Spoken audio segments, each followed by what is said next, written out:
Olá, Poppers! Bem-vindos para mais um programa. Matheus e eu aqui felicíssimos de estar com vocês novamente. Hoje para falar sobre problemas do amor. Sentiu que esse episódio é para você? Talvez seja. Emmanuel vai trazer considerações muito importantes do que a gente chama de amor, mas talvez não seja bem isso. E essa sugestão de hoje foi do Lucas, da produção da Comunhão. Valeu, Lucas! Depois da vinheta, a gente começa.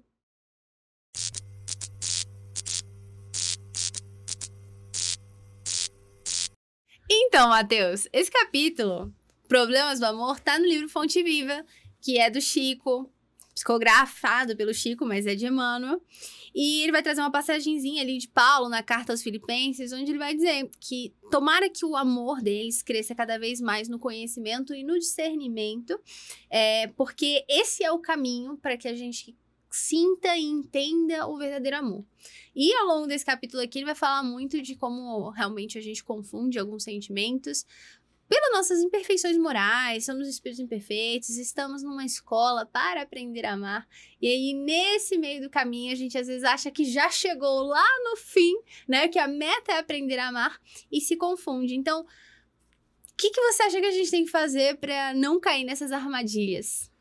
Eu acho que primeiro a gente tem que tentar entender o que são os diferentes tipos de amor. O amor é um só, mas a gente meio que ainda divide ele, a gente sente ele de formas diferentes, e às vezes a gente acha que o amor é a maneira que a gente sente com relação a uma pessoa ou alguma coisa, Sim. Quando na verdade ele é um somatório de várias coisas. Então, por exemplo, a maneira que você ama sua família é diferente da maneira como você ama, às vezes, um companheiro, às vezes um amigo.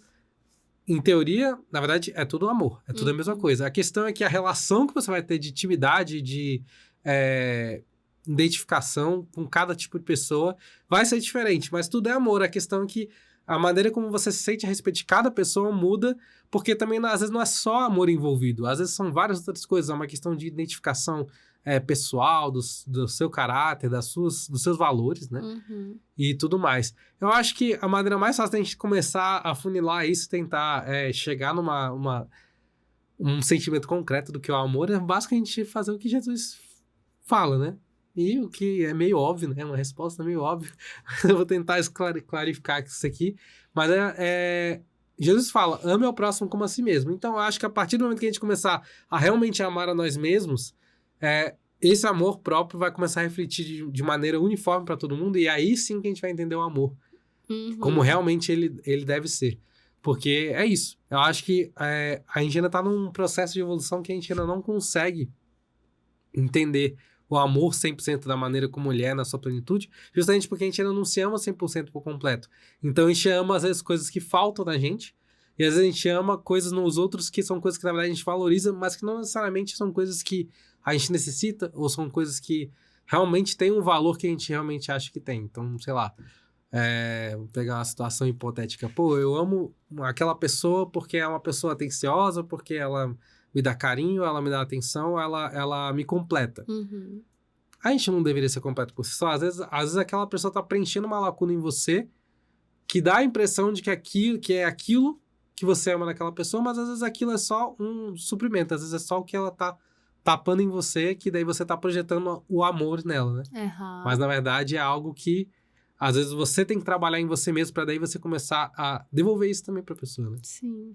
Eu sempre tive uma visão de que essa fala de Jesus, quando ele fala para que amemos ao próximo como a nós mesmos, a gente ainda não sabe se amar, porque a gente ainda não sabe o que é amar, mas a gente tem um instinto de conservação, que faz naturalmente a gente agir de uma forma que nos beneficie. Vamos dizer assim. Então, a gente evita sofrimento, almeja coisas que são satisfatórias ao nosso olhar naquele momento.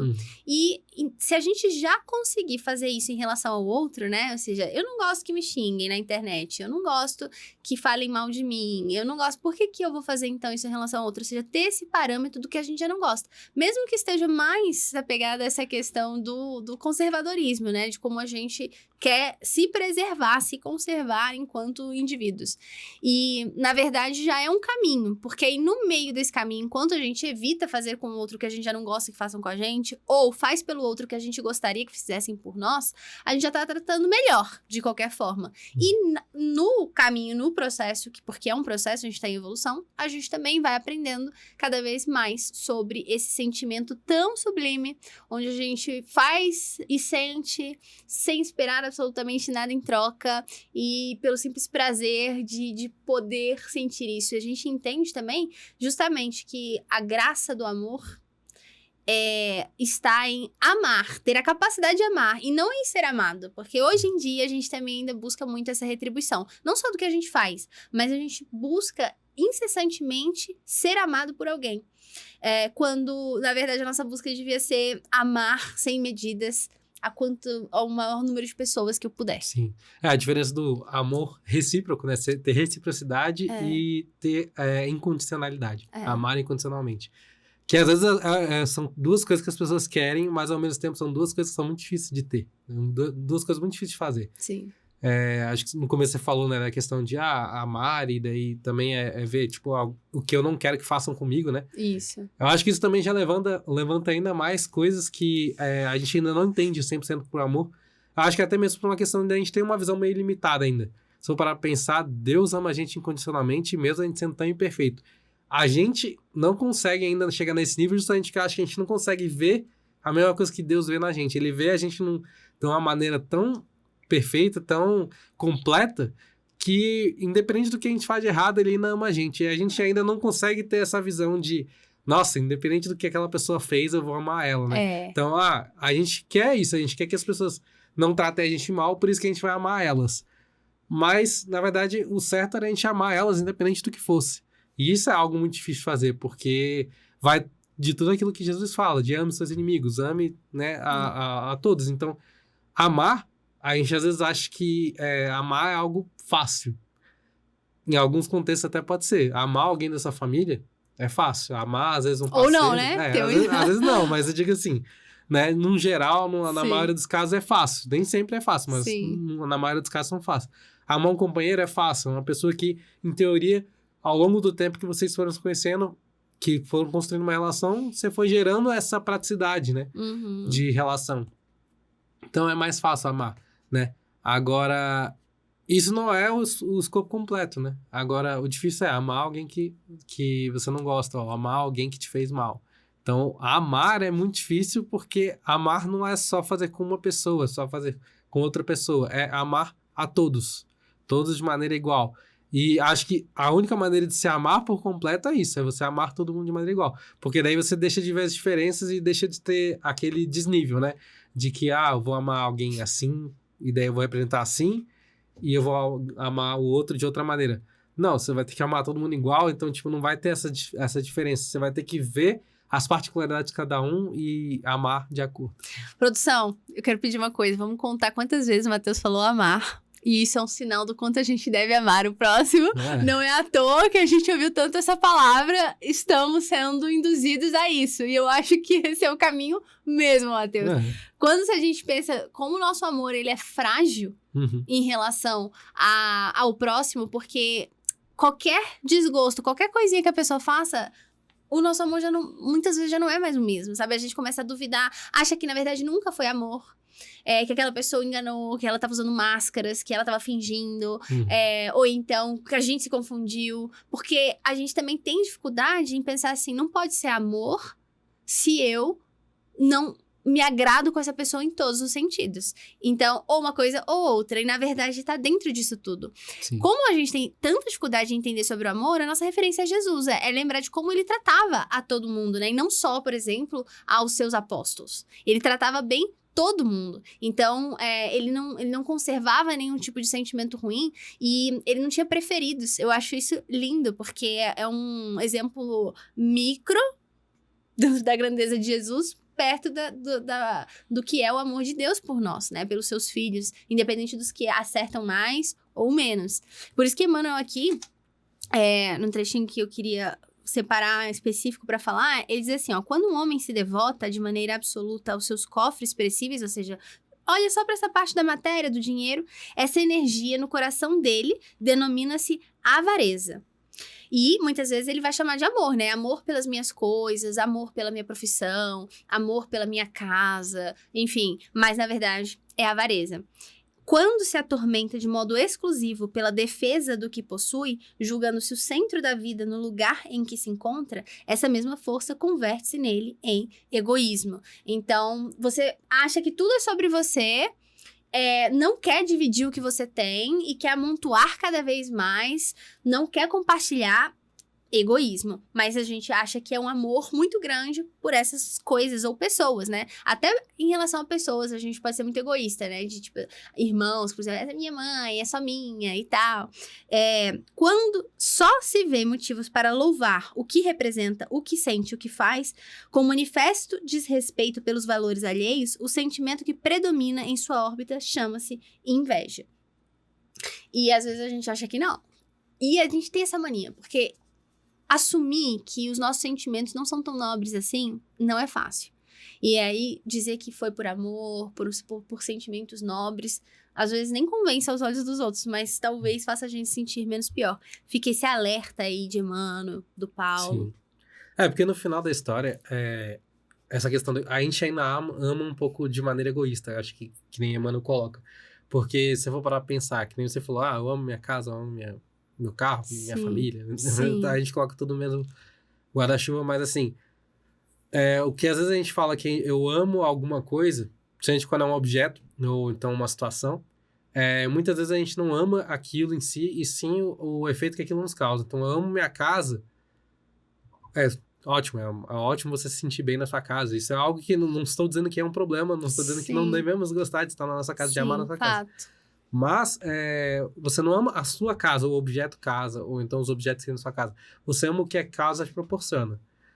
E a gente tem que tomar cuidado porque isso pode ser coisas boas, mas também pode ser coisas ruins. Por exemplo, eu amo viajar. Tá, você ama viajar ou você ama as experiências que viajar te proporciona, né? Então é isso. E a gente começar a entender isso porque a partir do momento que você desvincula isso de uma pessoa, ou um ser, ou um objeto, aí sim você começa a entender de que, cara, eu amo as coisas pelo que elas fazem por mim, eu começo a me amar melhor, porque daí eu começo a me conhecer, né? Você começa a fazer sua reforma íntima. Então, a partir do momento que você entende que, cara, eu amo essa pessoa porque eu me sinto assim perto dela, porque ela me faz sentir assim, e você começa a entender o porquê que ela me faz sentir assim, porquê que eu me sinto assim perto dessa pessoa, você começa a se entender. E a partir do momento que você começa a se entender, você consegue amar em condições variadas. Qual é a diferença, acho que, de Jesus pra gente? Primeiro, essa questão do amor egoísta que a gente ainda tem um pouco, né? Que a gente ainda não consegue ver, entender muitas causas do porquê que a gente ama alguma coisa. Mas também o fato de que Jesus não tem a chavinha que acho que às vezes a gente tem de... Jesus amava o tempo todo. A gente às vezes esquece, né? Às vezes a gente é muito lógico, ou então às vezes a gente ainda tem raiva, a gente ainda tem outros sentimentos que entram no caminho. O amor, o Jesus, ele amava o tempo todo. Então, que daí vai a parte também do, fazer o bem. Eu acho que amar também correlaciona muito com fazer o bem, porque fazer o bem nada mais é do que projetar o seu amor e colocar ele em ação, né? Junto com a caridade, que nada mais é que o amor em ação. Então, essa é a diferença. Ele consegue fazer isso constantemente. A gente ainda não tem muito, até mesmo quando a gente não está fazendo nada, porque ser bom não é só fazer coisas boas e não fazer coisas más. Não, ser bom é agir independente da situação. Você vê algo ruim acontecendo e não fazer nada, você às vezes está sendo tão ruim quanto alguém que foi lá e ajudou, por exemplo. Né? Porque você foi só mais uma cúmplice, né? Perfeito. Falou bonito, hein? E aqui, no final, tem uma parte que ele vai dizer assim: Paulo, escrevendo à amorosa comunidade filipense, formula indicação de elevado alcance. Assegura que o amor deve crescer cada vez mais no conhecimento e no discernimento, que são coisas diferentes, né? A fim de que o aprendiz possa aprovar as coisas que são excelentes, ou seja, que tem o nosso selo de aprovação depende do nível de entendimento que a gente tem sobre aquilo e clareza, sem nos deixar levar pelos nossos impulsos, pelas nossas más tendências, pelo nosso apego ainda à matéria. Por isso, Emmanuel fala, instruamo-nos, pois, para conhecer. É através de muito estudo, de muito conhecimento, de tentar ir além das nossas perspectivas, da nossa visão limitada, realmente mergulhar em outras opiniões e depois eduquemo-nos para discernir. E aí, ter o conhecimento por si só não é suficiente. Se a gente não vai atrás, se a gente não tenta colocar aquilo em prática dia a dia, diante das dificuldades, que é a hora do vamos ver, que é a hora da encarnação, por exemplo, também não adianta. Aí ele fala assim, cultura intelectual e aprimoramento moral são imperativos da vida, possibilitando a manifestação do amor no império da sublimação que nos aproxima de Deus. Ou seja, quanto mais a gente se aperfeiçoa e se purifica, mais a gente se aproxima de Deus. E só assim, através disso, é que a gente também entende sobre o que é o amor e consegue senti-lo de forma mais pura. É através da parte intelectual e moral, que são as duas asas, né? Da evolução, vamos chamar assim. Eu acho que é isso. Eu acho que a gente é meio que dormente, assim. A gente tem muita coisa dormente ainda na gente que só vai começar a florar e fluir mesmo quando a gente começar a crescer e começar a evoluir, né? Porque eu pego do princípio, assim, quando eu dava aula, né? Na evangelização e tudo mais, daí fala toda aquela questão de, os espíritos, perispírito, como funciona e tal. Daí uma coisa que sempre chamava muita atenção das pessoas que eu falava, cara, quando você tá no espírito, né? Você não tá mais... né, tá desencarnado e tudo mais, você não tá mais atrelado com as sensações do corpo físico da mesma maneira que a gente tem aqui. Então, você não precisa... você não sente o cheiro com o nariz, você não escuta com o ouvido, você, tipo, faz isso com o perispírito como um todo, né? Sim. E é algo que pra gente, você fala, cara, que estranho. Tipo assim, sei lá, você vê pela mão, você cheirar com a mão, você, sei lá, entendeu? E é isso, tipo, é outra perspectiva de vida. A gente ainda tá num momento que a gente ainda não tem a perspectiva completa do amor, a gente não tem a perspectiva completa de muitos outros sentimentos, de muitas outras virtudes, né? Justamente porque a gente ainda tá meio limitado, principalmente na questão de ensinamento, em questão moral, questão intelectual também, mas eu diria que, no nosso caso, mais moral que intelectual, a gente já tá em momentos aí que IA tá governando tudo, já estamos aí um monte de avanço tecnológico, mas a moral ainda tem muita coisa a melhorar, né? Sim. E a partir do momento que isso começar a acontecer, acho que vai vir naturalmente o amor.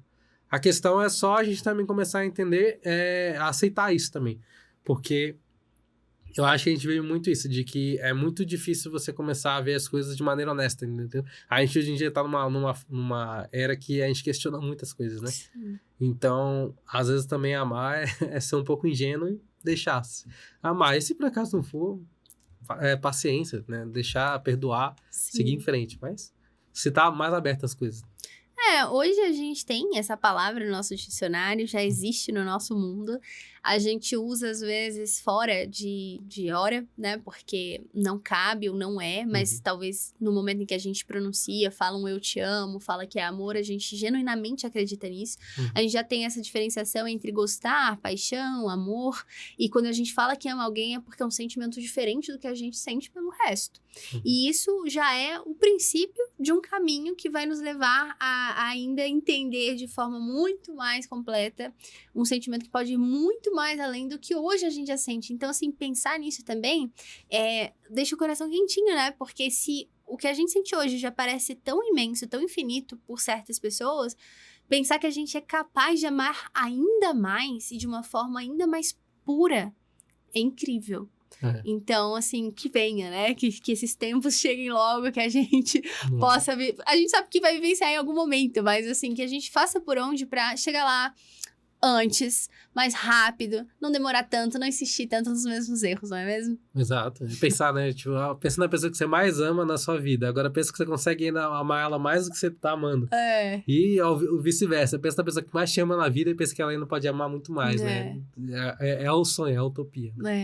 Mas é isso, galera. Comentem aí, falem uma pessoa que vocês amam muito, que vocês têm certeza que é amor sim, que vocês já estão sentindo, ou que vocês estão felizes. Falem o que vocês acham sobre isso, concordaram com tudo, discordaram de algumas coisas. Vamos conversar. A gente tá esperando vocês também nos comentários, a gente tá sempre ali de olho. E se vocês quiserem sugerir, assim como o Lucas sugeriu esse tema hoje, fiquem à vontade, de leituras que fizeram ou então de dúvidas que vocês tenham a respeito da doutrina, a gente conta com vocês. Não esqueçam do like, se inscrevam nesse canal se ainda não estiverem inscritos e compartilha com o máximo de pessoas possíveis. A gente conta com vocês e até a próxima. Tchau, tchau.